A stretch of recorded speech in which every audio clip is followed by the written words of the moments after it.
Teething problems or much deeper issues with the protocol? I think it's a combination of things.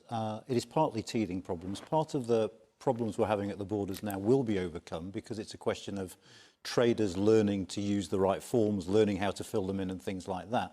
But, and it's a big but, there are other factors that will come into play. At the moment, we have a series of grace periods for food imports into Northern Ireland, for chilled meat products into Northern Ireland. The first of those grace periods ends on the 1st of April. At that point, things get harder again. So there'll be more delay at borders. And of course, remember, at the moment, we are dealing with a period of much reduced trade and travel because of COVID. So the real test of this agreement is going to come when we come out of the other side of the pandemic. Trade and travel come back to what is, closer to their normal level, at which point I think it's only then we'll be able to judge. But we shouldn't expect that things will be the same as they were before the 31st of December, because what Brexit means is there are checks now between Great Britain and Northern Ireland, and that is going to mean delays. And in some cases, it might mean shortages if those delays become too long. And in terms of teething problems or something that we should expect longer term, we've got companies now like John Lewis, for example, who are just not shipping from GB to Northern Ireland. Is that something you think will be ironed out, or is this something that we're going to have to live with? Well, I can't speak to specific cases, but it's going to depend on calculations of cost. There will be some traders for whom it's simply not worth it to trade with Northern Ireland again. One of the things to watch, I think, over the next 12 months is, for pharmaceuticals, we have a grace period of 1 year. So the whole of this year is covered by this grace period. After which... And when you say grace period, you mean that the checks that will have to apply do not apply now? Do not apply now. The standards checks that... And of course, you're dealing with sending pharmaceuticals into the EU single market. Now, it might be that some pharmaceutical firms decide, actually, the size of the market means it's not worth complying with EU regulations to send stuff there. Each company will make its own decisions, but there will be changes to the way we trade because, I mean, in a sense, that's what Brexit was all about. And do you want to come in? A border down the Irish Sea? Well, I mean, that infrastructure has to be built, doesn't it? Because under the terms of the protocol, if you're shipping things into Northern Ireland from Great Britain, there's going to need to be checks, particularly on those sanitary and phytosanitary products. You're going to have to build a veterinary post and things like that. The Northern Ireland Executive is going to have to find a way of putting those things into place. And at the very least, it's a slightly anomalous situation, isn't it, where you are having these kind of checks within a country. It's a slightly unusual situation at best. You can call it a border or not as you please, but those checks will be there and they will be real and they'll affect the nature of trade between GB and NI. Point about the Belfast Agreement. The Belfast Agreement is there for the protection of both communities in Northern Ireland, not just one community. And it's certainly not just about north-south relationships, it's also about east-west relationships as well. And I think that unfortunately the United Kingdom government under Theresa May and then continued with Boris Johnson fell into the trap that was laid for them by the Republic of Ireland through the European Union. That the Belfast Agreement was about no borders on the island of Ireland, but we can have a border internally within the United Kingdom. I mean, that is offensive. It's certainly not what was envisaged by the Belfast Agreement, and that's the reason why we have to try and not only minimise this protocol, but to deal with it effectively, to get rid of it, because it is offensive to the United Kingdom Constitution, and we need to deal with it in the proper way. Deaths are still rising in our hospitals. In one day, 1,800 recorded yesterday. Is this lockdown enough? Louise. Well, this week we've learned that the UK has the highest death rate in the 7-day death rate in the world. That's an absolute tragedy. That's tens of thousands of families that have lost their loved ones, and that's not the fault of the dedicated nurses, carers and healthcare workers who've been risking their lives throughout this pandemic to protect ours. I'm afraid it's a fault of the poor decision making and the mistakes at the heart of this government.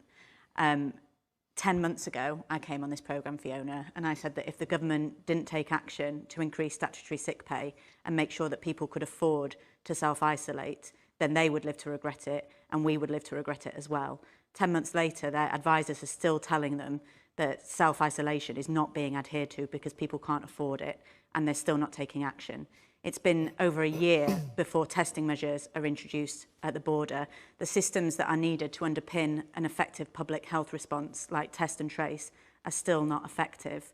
And so I'm afraid to say that the measures that they've taken, the slowness in going into lockdown and the speed at which they've lifted some of these restrictions have caused avoidable deaths.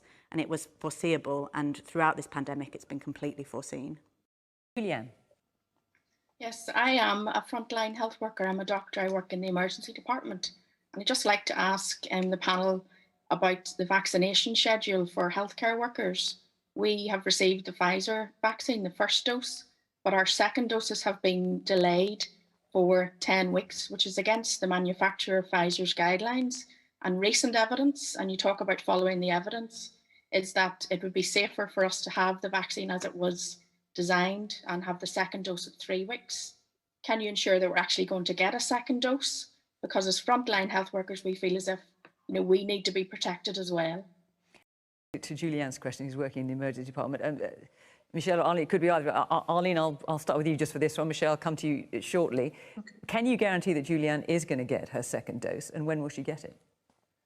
Yes, so this is something that we discussed with Michael Gove, Nicola Sturgeon and Mark Drakeford very recently in relation to the fact that this evidence was coming out of Israel, that actually the dose should have been given within the time period that was initially thought about. And I understand that the Chief Medical Officer, Chief Scientific Advisor are speaking to the Israeli scientists to make sure that what we are being advised, and of course we are not scientists, we're not virologists, we're certainly not doctors, so we take our advice from our Chief Medical Officers and Scientific Advisors, and they are saying to us that the first dose does give you a certain amount of protection, and that protection alongside all of the other measures in terms of social distancing, washing our hands, doing all of the basic things, will allow more people to get that first dose, and then the second dose will be administered. From Liam Dunn. As a consequence of Brexit, a border poll is very likely in the near future. Should planning and discussions on this issue be taken more seriously now? Michelle. Absolutely. I think the conversation we started talking about tonight in terms of Brexit and the implications of Brexit, I think there's one thing for sure, is Brexit has become a catalyst for many people entering into the conversation around the constitutional future. And obviously it'll be the people alone who will decide the constitutional future.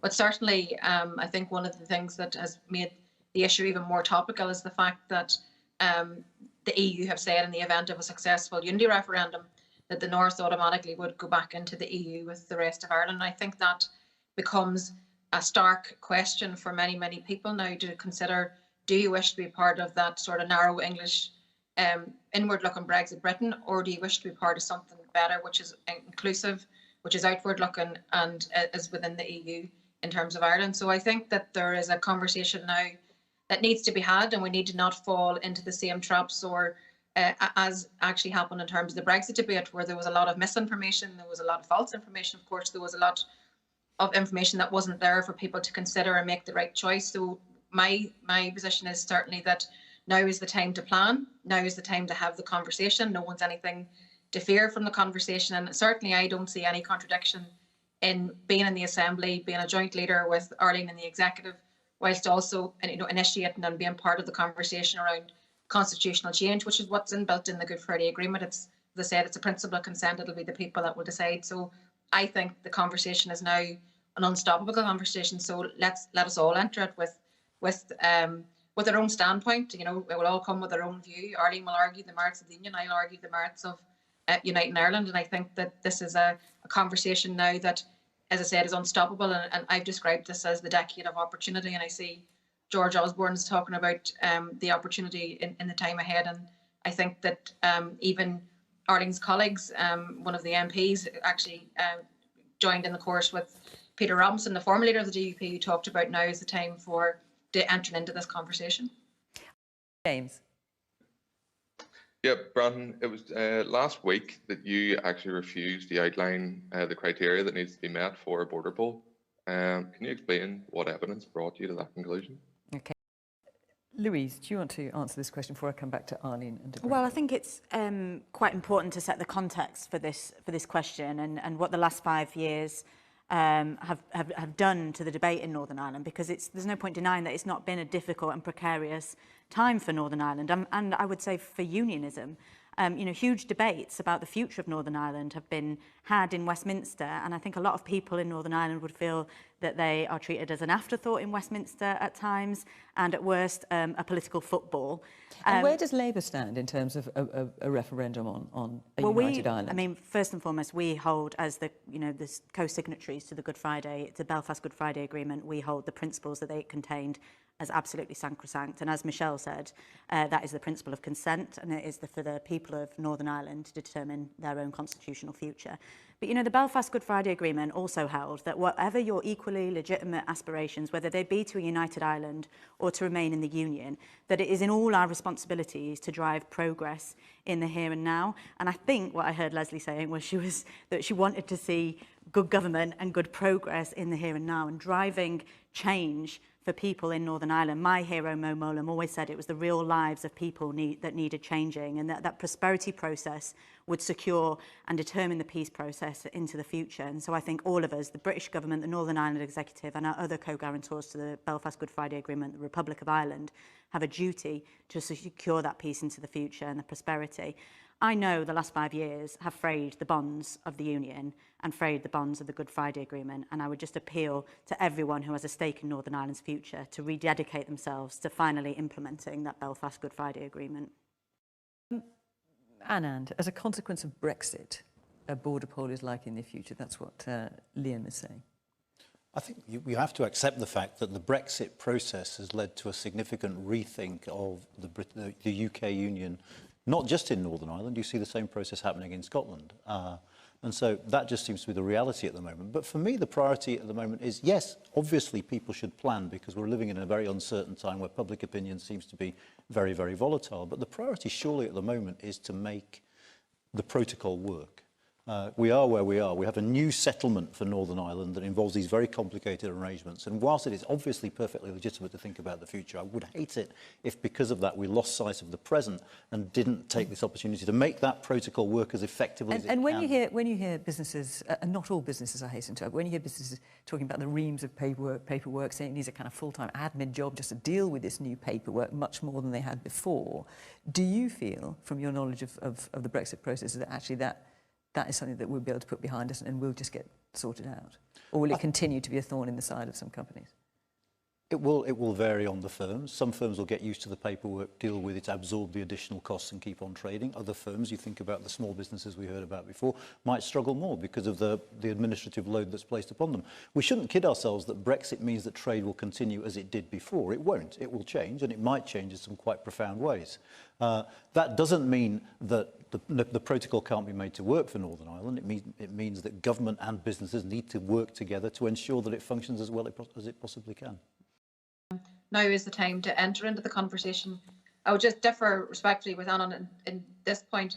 There's no contradiction in actually trying to make the protocol work, which I'm absolutely wedded to, but also to work the principles of the Good Friday Agreement. The peace process and the Good Friday Agreement was the alternative to conflict. I voted for the Good Friday Agreement and for the peace process because of the principle of consent, because that gave me an opportunity to work every day to convince people of the merits of why a united Ireland, I believe, is in their better interest. So I think that, as I said, there's no contradiction actually in us delivering on day-to-day politics, the bread and butter issues, health, education, working together as 5 parties in the executive, but also alongside that, running parallel to have the conversation about what could a better future look like. Because our economy in the north performs poorly in comparison to, for example, if you look at what's happening in the south of Ireland, wages are lower in the north whenever you compare our economy and our GDP compared to what's happening in the rest of England. So I think... Arlene is shaking her head at some of this, I have to point out. Then let's have the conversation. We're having it tonight and the sky isn't falling in. So why not can we just continue that conversation into the future?